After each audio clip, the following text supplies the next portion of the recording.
Welcome back to this week's African Grain Market Overview. This week we revisit the Kenyan maize market following new information about the impact of drought on regional production.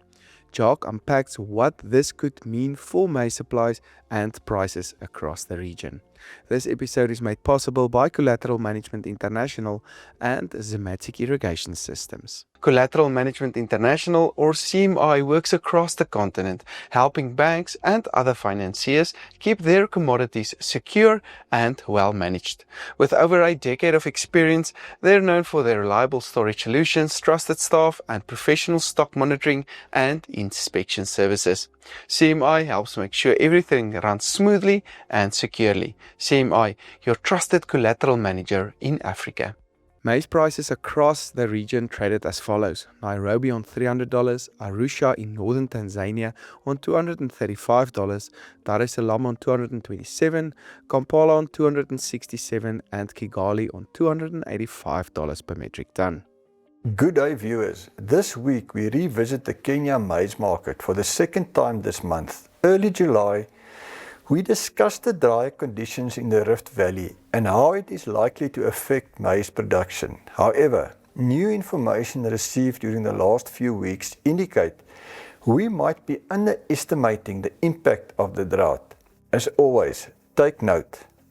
All numbers used in this podcast are our best estimates, given limited information at our disposal, and should be seen as such. As mentioned before, on average, around 85% of the national Kenya maize crop is produced by the long-range crop, typically planting from mid-March to early May and harvesting from late September to early January.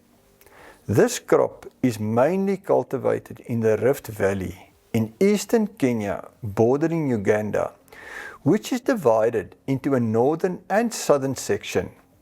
In a normal year, the northern region produces around 2 million tons and the southern region 1 million tons. The remaining 500,000 tons that makes up the 3.5 million ton normal national annual production is shared between a few other areas and the short-range crop produced in the coastal region. As indicated in the previous podcast, the early start of the long-range rainy season this year, mid-February, instead of mid-March, caught many farmers off guard. Most of them only planted in April, the usual main planting month. And by middle May, rainfall started to taper off. The drier conditions have continued since. Our contacts indicate the northern Rift Valley has been worse affected, and guess around 50 to 60% of the crop in that region has already been lost, i.e., a loss of 1 to 1.2 million tons of the normal 2 million ton crop. We must mention there are those who guess closer to 70% have already been lost in the northern Rift. The estimated loss in the southern region up to this point has been less, with guesstimates around 30%, as they usually plant a bit earlier. With this in mind, let's revisit the Kenya maize S&D picture. We have decided to include our first guesstimate of how the 2026-27 marketing year S&D, covering October 2026 to September 2027, could evolve. The current drought will affect production during this period. It is early days to make a production forecast, but with the information currently at our disposal, we feel the national annual crop unlikely to exceed 2.5 million tons and probably be closer to 2 million tons. We foresee annual consumption could be softer at 3.8 to 4 million tons due to less local supply. This will see an import need of at least 1.5 million tons, the highest in at least the last 10 years.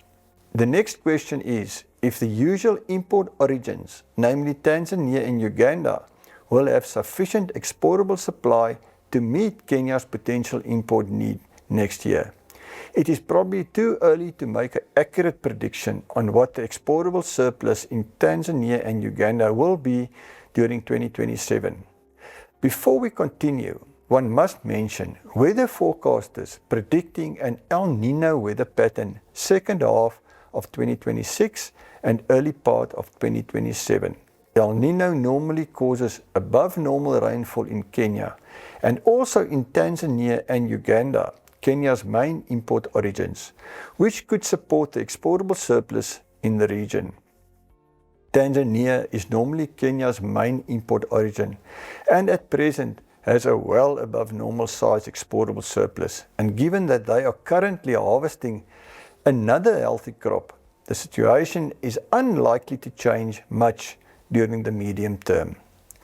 Add in the expected El Nino and there is a probability Tanzania could supply the lion's share of the potential 1.5 million ton plus Kenya 2027 shortfall. However, this will eat deep into the exportable surplus and probably see their prices trend higher and therefore also Kenya import parity. Could there be a factor limiting a price trend higher for Kenya? We believe potential non-GM yellow maize imports for the feed industry could play a part. As reported before, Kenya has lifted the 50% import duty on deep-sea maize imports. The market estimates around 25% or 1 million tons of Kenya's annual consumption goes into the feed industry. Current Nairobi maize price at around $300 per ton and Ukraine non-GM yellow maize can currently land ex-Nairobi at around $350 per ton, which could be an indication of the potential price upside. Remember, quality information improves decision making. Contact us for more detailed, tailored information.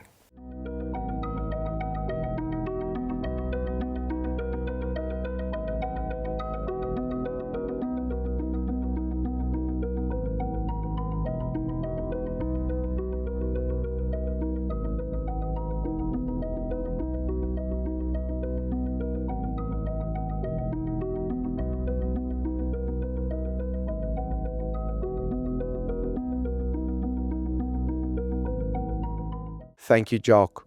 For deeper insights into African soft commodity markets, contact Jacques today to access Commodity Insight Africa's full weekly reports. A special thank you to Collateral Management International and Zematic Irrigation Systems for making this episode possible. Thanks for joining us. Stay informed, trade wisely, and we'll see you again next week.